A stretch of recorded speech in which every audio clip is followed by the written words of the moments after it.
Hey everybody. So for my special topic, my group covered nutrition and eating behavior. For topics that I specifically followed, normally it was either supplements or trends that we see circulating in the media or things that we've just heard about. So kicking it off with my first article, I want to just see how probiotics actually have an effect on things such as anxiety and depression, and what exactly are prebiotics and how they interact with probiotics. And so, what I began to understand is probiotics are kind of like the seed that you plant, and prebiotics are like the fertilizer. So, probiotics end up feeding off of prebiotics. Um, the main point here is probiotics are the most important, and what we see actually make a difference in cognitive functions.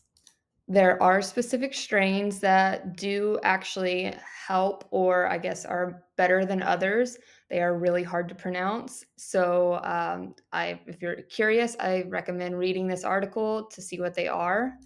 But what they found in these studies is that people who had mild symptoms of anxiety and depression, both their symptoms seemed to dissipate or get better while taking these probiotics. They also found that females had better outcomes than males, and that is because their gut microbiome is slightly different, which I thought was interesting. My next article, y'all pretty much heard me talk about in class once because I did my news article on it. It has to do with protein intake, and we're being advertised to consume way too much protein right now. Basically, from this study, we should be consuming around 50 grams of protein a day. Through Food National surveys that were conducted, they found that men are consuming 200% the amount of protein intake that they're supposed to be receiving daily, and women 150%. So one, this could have like a lot of like health problems tied to it, such as like kidney function, but also like protein is expensive. And so to me, I just keep thinking about how we are spending probably so much money on these protein filled products whenever we don't actually need it. Like I saw a protein cereal the other day that was marketed at like, I think it was like $12 for the box of cereal, and I think there was only like 5 servings in there. The last thing I'm going to talk about, which I thought was interesting, was ashwagandha.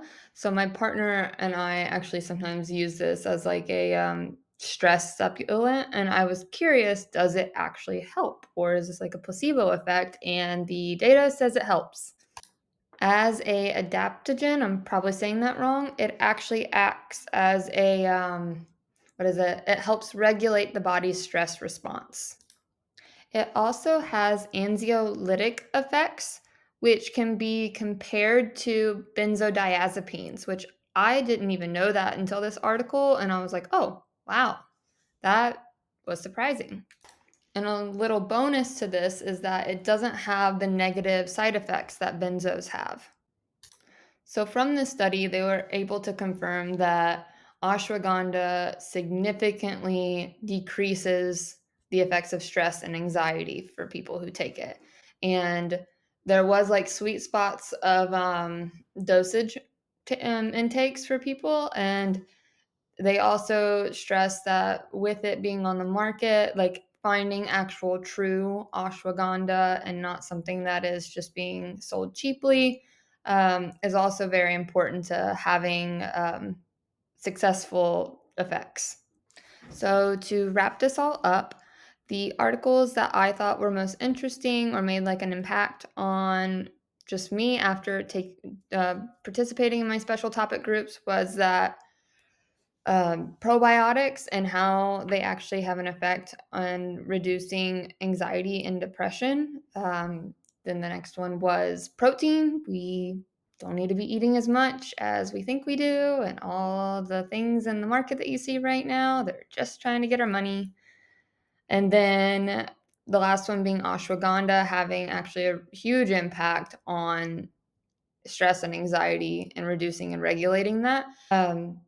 One thing to note with all of this being said is that, especially for the probiotics and the ashwagandha, is that more studies are always needed.